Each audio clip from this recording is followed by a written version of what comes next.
Ja, hallo bei Mosch heute. Wir haben den Bruce gefunden hier im Sauerland, exklusiv zur Plattenpräsentation vom neuen Album. Und wo wir hier durch den Schnee gehen, es ist zwar unheimlich kalt, aber Bruce hat sich trotzdem bereit erklärt, ein paar Fragen zu beantworten, extra für Mosch und für euch. I think we start. Oh, it's cold and es ist glatt und Eis überall. Can you tell me something about the music on the new album? Has the music or the kind of sound been the same, or is there a kind of change? Oh, yeah, I think there's a change. I think it's a really different album for us to make this one. It's, you know, like much bigger sounds and there's much more adventurous, you know, Yeah. kind of thing we're doing. I guess some of it's more melodic. It just expanded everything. Yeah. Sort of like It's it's melodic. It's sometimes speed. It's an album for all fans. yeah, I think it's something that everybody can enjoy in it. But Yeah. it still really keeps a strong, you know, identity. It really, you know, it's Iron Maiden immediately. But Yeah. you're thinking, but it's great. It's really different, you know. Yeah. And it's like kind of Number of the Beast. Yeah, But for Number of the Beast, it was really different from Killers. And I Yeah. think this one is really different from everything else we ever did. but it's Iron Maiden and the sound of Iron Maiden. Oh yeah, for sure. You know, Yeah. We can't get away from that. There's no escape. Yeah, it's the best album of Iron Maiden now. Yeah, without question. And everybody else thinks that as well that I've spoken to. Everybody's crazy about it. So, we're hoping it's going to do really well, you know? Yeah. And what about Eddie? What is he doing on the new album sleeve? Well, the new album sleeve is sort of our artist, well, he said, I want to do something a little different Yeah. from the normal, you know, somebody Yeah. putting an axe in somebody's head or all this stuff. He wants to do something a bit more, you know, surreal. Yeah. In other words, so he well, it almost looks like something that's sort of like if Salvador Dali was going to paint Eddie, that's what it would be on the album cover. Yeah. So, we're pretty excited about that as well. The single cover is really like old style Eddie, you know, with a big Yeah. fist going through his head and like Yeah. everywhere and Yeah. really crazy. You know?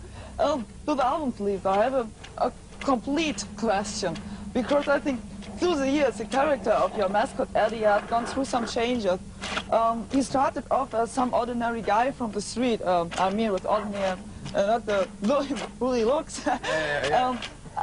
And through the years he grew larger than life, and I mean, he even died once, and nowadays he is almost a mute, rather remote and unreal. And, Yeah, that's right. And now I ask myself, when you did the concept for all the covers, did you somehow try to mirror what was going on with the band? I mean, the band Iron Maiden too has become very big over the years, Yeah. and so you can really think is there a character Iron Maiden and the mascot Eddie? Well, it doesn't really. We're not really consciously trying to make it the same. Yeah. Like, you know, like with the band, but every album we try and change him a little bit. Yeah. Okay. When we went through that thing where we killed him and then we brought him back to life, that was obvious. And for the live album, we thought, well, live after death, we're going to bring him back to life. We're all big time and everything. And now we just, I think we just like painting him in different situations. Yeah. You know, he's less important. Like actually, what Eddie's doing is actually less important now than just the way he's painted. And we're just using him now more. A more abstract kind of way. Yeah. You know. Yeah. Less, you know, like, hey, what's Eddie? You know, why is Eddie doing this to somebody? Now Eddie's just there on the cover. Yeah. He's very, very. It's, you know, it's different the new one. You know, you can't always try and build a bigger monster. You know. Yeah. You run out of room eventually. Yeah, yeah, that's great. When you start, when you go on tour in Germany, what will the stage background look like? Will there again be hutch constructions like on your last tours? Yeah. Well, what we're going to do is something like, well, it would be very easy to go for this kind of, you know, the medieval castle and all this kind of stuff. But everybody does that. Yeah. So what we try to do is go for a completely different feel. Like with using a lot of lighting, and using really different colours and things like that on the stage set. So we get real atmosphere and things. Not so much gimmicks. Yeah. You know, not so much big monsters and this sort of thing. because everybody does that. Anybody can buy a big monster. Yeah, because Iron Maiden was the first band. Sure. Yes, and all the others band. Oh, Yeah, I want to be great like Iron Maiden, and so they do those things. No? But it's not original anymore. Yeah. And everybody copied it. And well, some of these monsters are really silly. Yeah. I mean, some of these monsters are what's that? No, I'm really scared. Yeah. You know? Because Eddie is a real monster, and the others only copies. Yeah. I understand it. Yeah. Yes. Do you think it's necessary to use such a big stage background? I mean, to support the music.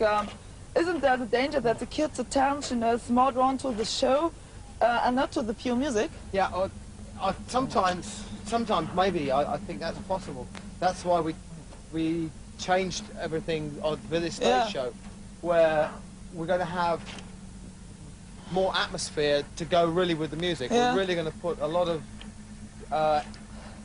emphasis on different lighting and different moods and things like that. Yeah. It's not just like the lights. You're really cold, aren't you? Ich sehe, der Nico kommt auch. Hello, Nico. Morning, Nico. Good morning, my dear. Morning. Nice to see you. Yeah, too. Bracing weather out here? Yeah, great. Got the skis in the backyard? It's very cold. Yes. Yes, very cold. Okay, Nico. Yes, my dear. What I see to a certain extent is an elation, a kind of cloud between you and the audience. I mean, on stage, could you imagine some of your friends climbing on stage, doing some stage diving? Stage diving? Yeah. Or body slamming, you Yeah. mean? No, I think that's a little bit too adventurous for some of our fans. It's nothing for Iron Maiden. No, I mean, the only time I ever saw that happen, actually, apart from various videos, was when Steve and I went to see Anthrax in Munich. Yeah. Just before Christmas, and about 18 guys are on stage, and they all leaped off. It's all right in a club. I mean, when I was, when I was in Samson years ago, we used to get kids coming up on stage all the time. Yeah. And in a club, it's great because it doesn't matter, really. At the end of the show, everybody's drunk and sweaty and But in like a big thing where it's really a show and people pay a lot of money and they come to the lights and the thing and everything, then it's you can't have people running around on stage because it spoils it for everybody. And not only that, it's a bit dangerous as well. But I mean, it really, the main thing is that it spoils the show, I think, for a lot of people who want to do it. Especially if they get an 8-stone body landing on top of them, because some of this. So with us, it's really a show. It's really like a concert. So it's important that you can sit and watch it, without having somebody coming on going, like halfway through it. Do you know, it always, what makes me wonder is, I'm sure it must have happened at some, when the actual audience must get a bit peeved off with this, right? Yeah. And when somebody's just about ready to slam dive, everyone goes, yes! And the body goes step on the floor. I mean, it's got to happen, hasn't it? Yeah, that's a great that's problem. dangerous stuff there. Yeah. I think it's necessary that when you're on stage that Iron Maiden is at the start. Oh, what's that? Don't you think about it. Okay. Okay. Come on. Show you on. Come on. Incredible hold. No. One for the camera. Okay. Oh. What is something? Hey.